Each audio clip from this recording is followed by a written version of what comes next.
Hello student, मैं मुकेश प्रजापति आप लोगों के सामने हूँ। इस समय पूरा संसार कोरोना जैसी महामारी से जूझ रहा है।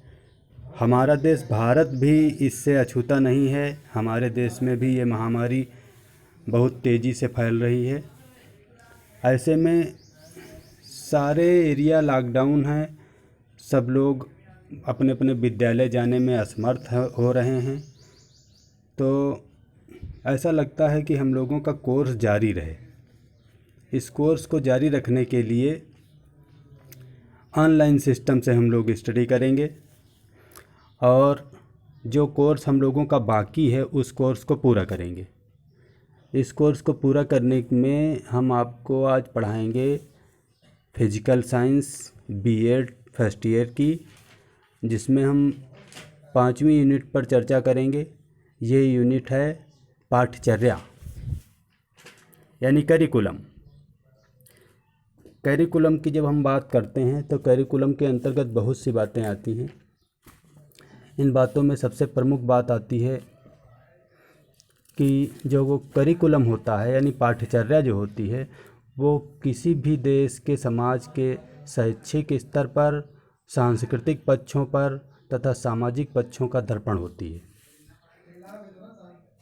इससे छात्रों की शारीरिक क्रियाएं, शैक्षिक, मानसिक, सृजनात्मक सभी प्रकार की योग्यताओं को विकसित करने का अवसर मिलता है। यह पाठ्यचर्या यानी पाठ्यक्रम एक अनवरत चलने वाली, कंटिन्यू चलने वाली प्रक्रिया होती है। यह प्रक्रिया गतिशील होती है, विकासात्मक होती है। इसके द्वारा जो निर्धारित शैक्षिक कोर्स होते हैं, जो उद्देश्य होते हैं, उनकी प्राप्ति संभव की जा सकती है। पाठ्यचर्या के अर्थ को अगर देखा जाए तो पाठ्यचर्या अंग्रेजी के करिकुलम शब्द को लिया गया है। अब पाठ्यचर्या करिकुलम शब्द का जो उद्भव है ये लैटिन भाषा के शब्द क्यूरेरे से हुआ है। क्यूरेरे का मतलब होता है मार्ग पूरा करना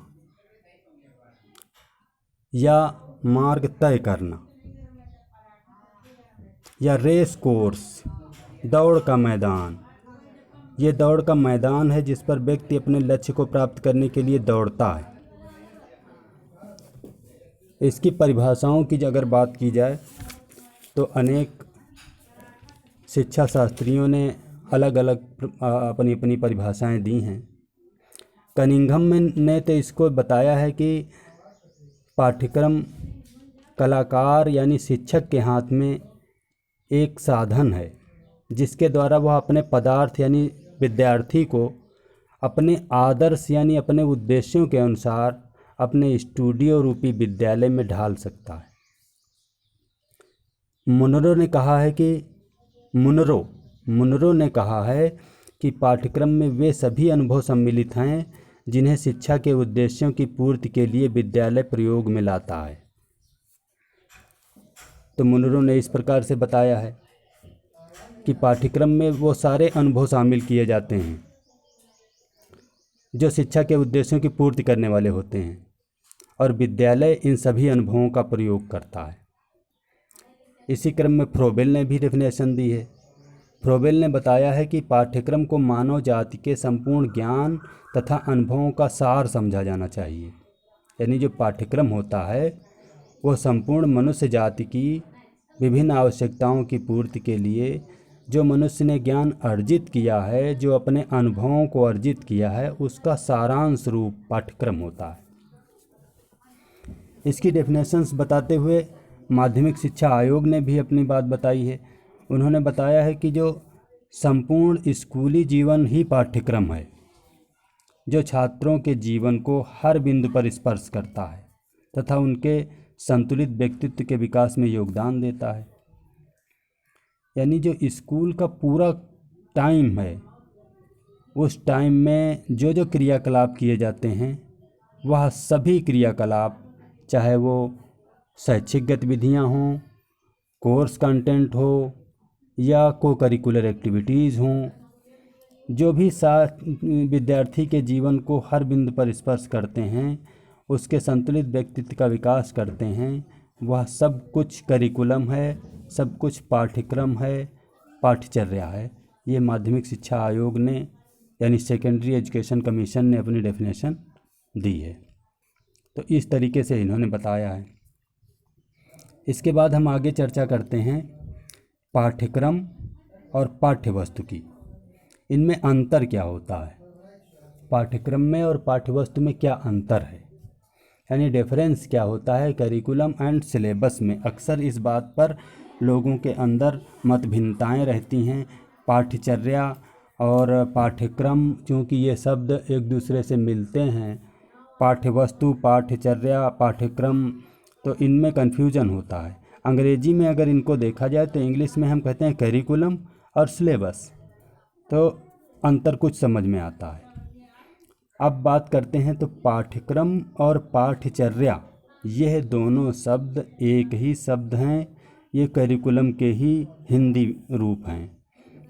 पाठ्यक्रम की अगर बात की जाए तो पाठ्यक्रम वह सब कुछ होता है जो विद्यालय में विद्यार्थियों को दिया जाता है।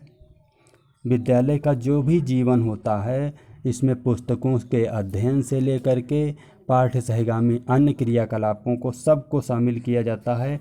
यानी इसमें कक्षा के अंदर और कक्षा के बाहर आयोजित किए जाने वाली सारी विषय वस्तुओं को सम्मिलित किया जाता है। दूसरी बात आती है सिलेबस की। सिलेबस को प्रायः पाठ्यवस्तु कहा जाता है। पाठ्यवस्तु से तात्पर्य होता है पूरे शैक्षिक सत्र में विभिन्न विषयों में शिक्षक द्वारा छात्रों को जो भी ज्ञान दिया जाता है वह, यानी पाठ्यवस्तुओं का ज्ञान जो भी दिया जाता है वह ज्ञान सिलेबस कहलाता है, पाठ्यवस्तु कहलाता है। यह पुस्तकों के अंदर निर्धारित होता है। जो कोर्स हम लोग देखते हैं अपने सिलेबस में, वह कोर्स ही केवल अध्ययन कराना पाठ्यवस्तु या सिलेबस कहलाता है। जबकि करिकुलम इससे डिफरेंस होता है। करिकुलम में पूरा सिलेबस भी आता है और को करिकुलर एक्टिविटीज़, प्रैक्टिकम वर्क, ये सब कुछ इसमें सम्मिलित किए जाते हैं। धन्यवाद। इससे संबंधित किसी भी प्रकार की यदि आपको कोई परेशानी